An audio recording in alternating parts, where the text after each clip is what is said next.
एक दिन एक गुरु और शिष्य एक गांव से गुजर रहे थे। तभी शिष्य ने बुद्ध से एक सवाल किया कि गुरुजी, कुछ लोगों के पास कुछ भी नहीं होता लेकिन फिर भी वह सुखी रहते हैं, आनंद में रहते हैं, और कुछ लोगों के पास सब कुछ होते हुए भी उदासी उनके चेहरे में साफ दिखाई देती है। बुद्ध ने एक मुरझाए हुए पुष्प की तरफ इशारा करते हुए अपने शिष्य से कहा कि यह सोचने की और समझने की बात होती है। अगर यह पुष्प यह सोचेगा कि मैं कल मुरझा गया था, या फिर भविष्य में यह सोचेगा कि मैं फिर से मुरझा जाऊंगा, तो यह कभी भी खुलकर पूरे तरीके से खिल नहीं पाएगा। अपने सुंदर स्वरूप में यह कभी नहीं आ पाएगा और अपनी खुशबू से इस प्रकृति में बिखर नहीं पाएगा। इसी प्रकार इंसान अपने अतीत की यादों में खोया रहता है या फिर अपने भविष्य की कल्पनाएं करता रहता है, भविष्य के दुखों के बारे में सोचता रहता है, या भूतकाल में जो उसके साथ बुरा घटित हुआ है उसके बारे में सोच सोच कर वह अपने भविष्य के लिए चिंतित होता रहता है। तो ऐसा मनुष्य जीवन में कभी भी सुख अनुभव नहीं कर सकता। समझने की बात यह होती है कि जीवन हमेशा वर्तमान में होता है। अतीत और भविष्य की कल्पनाएं हमेशा मनुष्य को मृत्यु की तरफ लेकर जाती हैं। इसलिए यह जरूरी है कि जिस प्रकार हम अपने शरीर की देखभाल करते हैं, उसे बीमारियों से दूर रखने के लिए उसके अंदर से गंदगी भी साफ करते रहते हैं, उसी प्रकार समय समय पर हमें अपने मन और मस्तिष्क की भी गंदगी साफ करते रहना चाहिए, उसकी धुलाई करते रहना चाहिए। इससे आपकी बुद्धि की क्षमता तो तेज होगी, साथ ही साथ आप हमेशा आनंद में रहने का रहस्य जान पाओगे। शिष्य ने सवाल किया कि बुद्ध, इससे पहले कि हम मन और मस्तिष्क पर चर्चा शुरू करें, इससे पहले मैं यह जानना चाहता हूँ कि जिन लोगों के पास सब कुछ होता है वह दुखी क्यों रहते हैं, और जिनके पास कुछ भी नहीं होता है वह आनंद में क्यों रहते हैं। इसका रहस्य क्या है, इसके पीछे क्या कारण हो सकता है। बुद्ध ने उत्तर दिया कि कुछ लोग जीवन में सब कुछ हासिल कर लेते हैं और सब कुछ हासिल कर लेने के बाद उन्हें जब चीज़ों की व्याख्या पता चल जाती है, ऐसे लोगों को अक्सर यह एहसास जकड़ लेता है कि मैं जीवन में जो कुछ भी पाया, भले ही मैं सुख सुविधाएं हासिल कर ली हों, लेकिन मन की शांति अभी भी बहुत दूर है, उस तक मैं पहुंच नहीं पाया। जब सब कुछ पाकर भी मैं अपने मन को जान नहीं पाया, और जब इंसान को ऐसा लगता है तो उसे महसूस होता है कि जो भी उसने कमाया था वह कौड़ियों के भाव का था। उसने अपना जीवन बेकार की चीज़ों में यूं ही व्यर्थ कर दिया, और वहीं पर जिस इंसान के पास जीवन में कुछ भी नहीं होता है उसके पास एक उम्मीद होती है, वह सब कुछ पाने की लालसा रखता है, और वही लालसा वही इच्छा उसको जीवन में खुश रखती है, ऊर्जा से भरा हुआ रखती है। बुद्ध ने अपने हाथ से एक सूखे पेड़ की तरफ इशारा करते हुए कहा कि शिष्य, कभी तो यह पेड़ भी हरा भरा रहा होगा, फलों से लदा रहा होगा, अनेक प्रकार के पक्षी और जानवर इस पर क्रियाएं करते होंगे, इसके फलों को खाते होंगे। उस समय इस पेड़ को भी यह पता नहीं होगा कि एक दिन तुम सूख जाओगे और तुम्हारी हालत इतनी बुरी हो जाएगी कि तुम किसी को छांव तक नहीं दे पाओगे, तुम्हारे ऊपर पत्ते तक नहीं आएंगे, फल तो दूर की बात रही। इसी प्रकार मनुष्य अपने जीवन की दौड़ में भूल जाता है कि जिस दौड़ में वह सबसे आगे निकलने की कोशिश कर रहा है उसका अंतिम चरण तो मृत्यु ही है। काश वह कभी इस दौड़ से अलग हटकर यह देख पाए कि इसका अंतिम चरण तो तुम्हें कहीं नहीं पहुंचाएगा, कि जिस दौड़ को वह सबसे आगे निकलकर जीतने का ख्वाब देख रहा है उसका अंतिम चरण मृत्यु ही है। काश वह कभी जीवन की दौड़ में ठहर कर यह देख पाए जिसका अंतिम चरण क्या होगा, तो वह उन कामों को तेज अंजलि दे सकता है जो व्यर्थ है, जो बेकार है, और ऐसे कार्यों की तरफ आगे बढ़ सकता है जो उसके जीवन में आनंद पैदा करते हों, जो उसके जीवन को एक नई दिशा देते हों। बुद्ध ने खुद की तरफ इशारा करते हुए समझाया कि एक योगी वह होता है जो जीवन की दौड़ में ठहर जाता है, जो यह समझ लेता है कि जीवन का अंतिम चरण तो मृत्यु ही है, इसलिए वह जीवन में वह सुख सुविधाएं हासिल करने की बजाय खुद के मन और मस्तिष्क को एक नए आनंद की तरफ ले जाने का प्रयास करना शुरू कर देता है। शिष्य ने सवाल किया कि हे बुद्ध, क्या एक गृहस्थ जीवन में जीने वाला मनुष्य उस आनंद की प्राप्ति नहीं कर सकता, और अगर कर सकता है तो उसे किस प्रकार शुरुआत करनी चाहिए? बिल्कुल कर सकता है, बुद्ध ने शांतिपूर्वक उत्तर दिया। अगर सभी मनुष्य उस आनंद की प्राप्ति के लिए योगी बनने का निश्चय कर ले तो इससे तो पूरी प्रकृति का चलन ही रुक जाएगा, उसकी जो व्यवस्था है वह बिगड़ने लगेगी।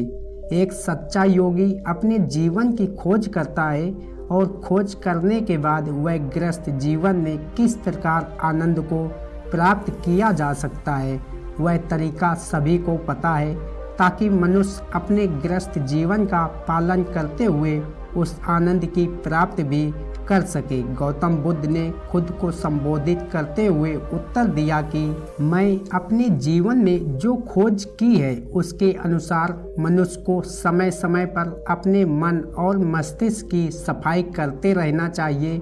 मनुष्य अपने शरीर पर तो ध्यान दे लेता है, लेकिन अपने मन और मस्तिष्क को वह भूल जाता है, उस पर कभी ध्यान नहीं देता, और इस वजह से मन और मस्तिष्क बूढ़े होते चले जाते हैं, उनमें जवानी नहीं रह जाती, और जब उनमें जवानी नहीं रह जाती है तो उनमें नयापन और ताजगी नहीं रह जाती, जिसकी वजह से इंसान उदासी से भर जाता है। शिष्य ने कहा, मस्तिष्क की गंदगी क्या होती है? बुद्ध ने कहा, पहले मैं तुम्हें यह बताता हूँ। हर मनुष्य के जीवन में कुछ ऐसी घटनाएं घटती हैं जिनका उसके मानव मस्तिष्क पर बहुत गहरा असर पड़ता है।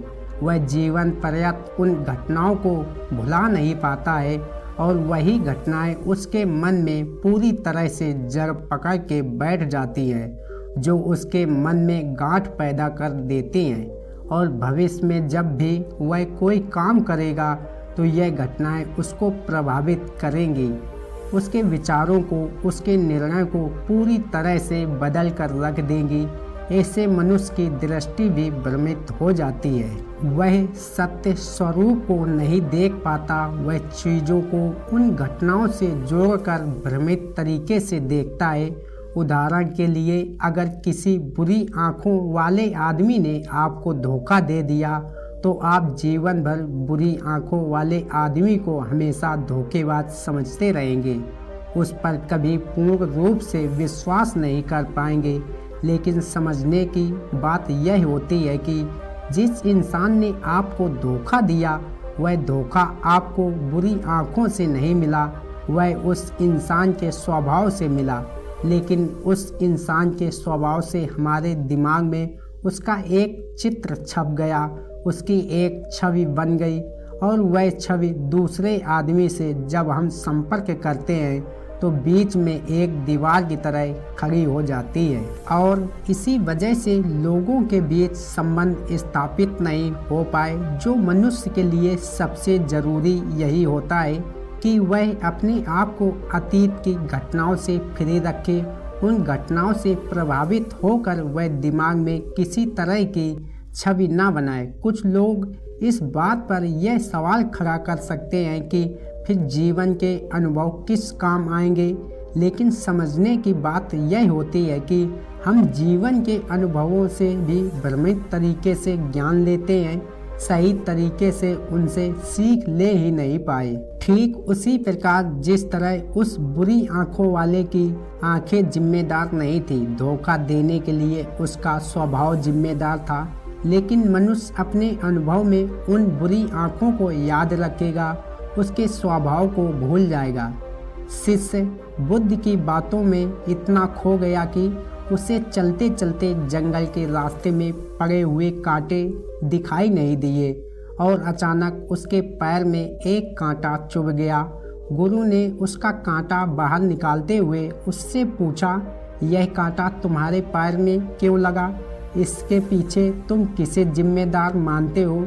गुरु ने कहा कि तुम मुझे भी जिम्मेदार मान सकते हो, क्योंकि मैं तुम्हें ज्ञान की बातें सुना रहा था। क्या तुम खुद को भी जिम्मेदार मान सकते हो कि तुम मेरी बातों में इतना खो गए कि तुम्हारा रास्ते पर ध्यान ही नहीं रहा? क्या तुम इन पेड़ों को जिम्मेदार मान सकते हो जिन्होंने यह कांटे इस रास्ते पर गिरा दिए? शिष्य ने उत्तर दिया कि बुद्ध, इसमें मैं खुद को ही जिम्मेदार मानता हूँ, क्योंकि आप तो अपना काम कर रहे थे और इस पेड़ ने भी अपना काम किया, पर मैं अपना काम पूरे होश पूर्वक नहीं कर पाया। अगर मैं चलने पर ध्यान लगाता, अगर मैं आपकी बातों में पूरी तरह से खो नहीं जाता, तो मुझे ये कांटा कभी नहीं लगता। इसमें पूरी तरह से मेरी ही गलती ही। बुद्ध ने अपने शिष्य की पीठ थपथपाते हुए आगे कहना शुरू किया कि जो घटनाएं हमारे मन को प्रभावित करती हैं, जरूरी हो जाता है कि उन घटनाओं को हम किसी भी तरह अपने मन से बाहर निकाल दें, और उसके लिए सबसे सरल तरीका है कि अपनी भावनाओं को व्यक्त करना सीखो। उसे अपने दिल में, अपने मस्तिष्क में बिठाकर मत रखो। जब तुम किसी दूसरे मनुष्य के सामने अपनी भावनाओं को व्यक्त कर देते हो तो तुम्हारे मन का बोझ हल्का हो जाता है। कुछ लोगों का स्वभाव ऐसा होता है कि वह अपने मन की बात किसी को नहीं बताते। ऐसे लोग अक्सर अपने अंदर ही अंदर दुखी होते रहते हैं, लेकिन वह अपने मन की बात किसी दूसरे आदमी के सामने नहीं बताते। इसके उलट कुछ लोग ऐसे भी होते हैं जो अपने मन की किसी भी बात को रख नहीं पाते। उनके साथ कुछ भी अच्छा या बुरा होता है, वह अपने मन की बात, अपनी भावनाओं को दूसरों के सामने व्यक्त कर देते हैं। तुमने खुद महसूस किया होगा कि जो लोग अपने मन की भावनाओं को व्यक्त कर देते हैं, वह जीवन में ज़्यादा आनंदित रहते हैं। कभी भी प्राकृतिक रूप से आए हुए वेग को रोकना नहीं चाहिए। जिस वेग को हम रोकने की कोशिश करते हैं, वह वेग हमें अंदर से ही खाने लग जाता है। अगर तुम्हारा मन किसी बुरी घटना पर रोने का हो रहा है, चीख चीख के रो, अपने आप को रोको मत। उस वेग को पूरी तरह से बाहर आने दो। अगर किसी दूसरी घटना पर तुम्हारा मन खुश होने का, आनंदित होने का हो रहा है, तो पूरी तरह से नाचो गाओ, जिससे कि तुम उस वेग को बाहर निकाल सको। और जब वह वेग अपनी पूरी गति के साथ बाहर आ जाता है, तो सब कुछ पीछे छोड़ आता है। एक खालीपन, एक अकेलापन। बुद्ध ने शिष्य को समझाते हुए बताया कि जिस प्रकार तेज रफ्तार से चलता हुआ पानी अपने वेग से आने वाली सभी बाधाओं को तोड़ देता है, उसी प्रकार हमारे अंदर भावनाओं का उठने वाला अंगारा अगर बाहर नहीं निकल गया, अगर हमने बांध बनाने की कोशिश की, तो वह उस बांध को तोड़ देगा। और उस बांध को तोड़ने के बाद उसका कचरा हमारे मन के अंदर ही ठहर जाएगा, जो हमारे मन को दूषित कर देगा, उसको गंदगी से भर देगा।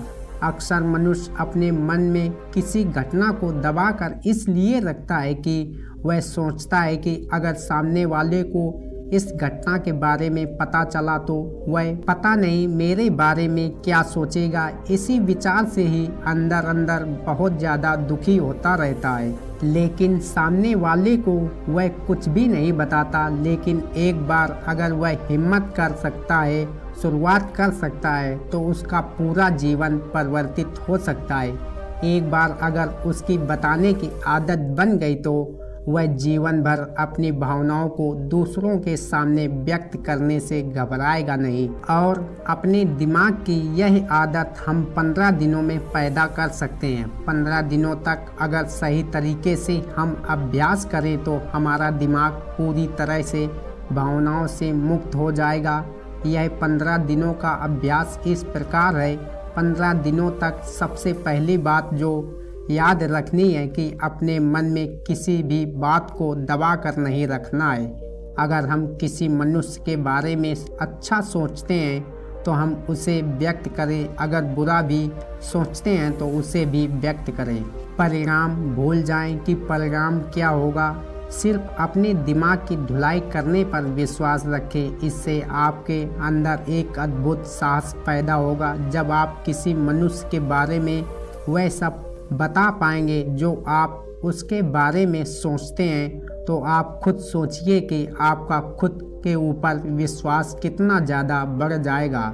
आपके मन में सारे डर खत्म हो जाएंगे। हो सकता है कि इसमें आपको चुनौतियों का सामना करना पड़े, लेकिन जहां पर चुनौती नहीं होती वह अभ्यास भी नहीं होता। अभ्यास हमेशा चुनौतियों से भरा होना चाहिए। इससे आप सत्य वचन बोलने का अभ्यास भी कर पाएंगे। अक्सर हम दूसरों को प्रभावित करने के लिए वह सब बोलते हैं जो उन्हें अच्छा लगता है, लेकिन वह नहीं बोलते जो हम उनके बारे में सचमुच में सोचते हैं। और यही हमारी सबसे बड़ी भूल हो जाती है। इससे हमारा पूरा अस्तित्व झूठ बनकर रह जाता है। और अपनी भावनाओं को व्यक्त करते समय यह भी जरूर ध्यान रखें कि आपके अंदर जो भावनाएं उस इंसान के प्रति उठ रही हैं, उनके पीछे का मूलभूत कारण क्या है। उदाहरण के लिए, जब एक नौकर अपने मालिक के लिए कोई काम करता है और वह काम अच्छे से नहीं कर पाता है, तो मालिक उसे डांट फटकार देता है, जिससे उसके अंदर उसके प्रति क्रोध की भावना उठती है। लेकिन समझने की बात यह होती है कि मालिक तो आपको कहेगा ही, वह तो डांटेगा ही। अगर आप काम अच्छे से नहीं करेंगे, तो अगर आप काम अच्छे से कर रहे हैं और फिर भी आपका मालिक आपके साथ अच्छा व्यवहार नहीं कर रहा है, तो खुलकर अपने मालिक को अपनी भावनाएं व्यक्त कर सकते बिना यह सोचे कि इसका परिणाम क्या होगा। अगर आप यह भावनाएं उठाएंगे तो आप अपनी नज़रों में खुद ही नीचे गिरने लग जाएंगे। आपका आत्मविश्वास बिल्कुल खत्म हो जाएगा।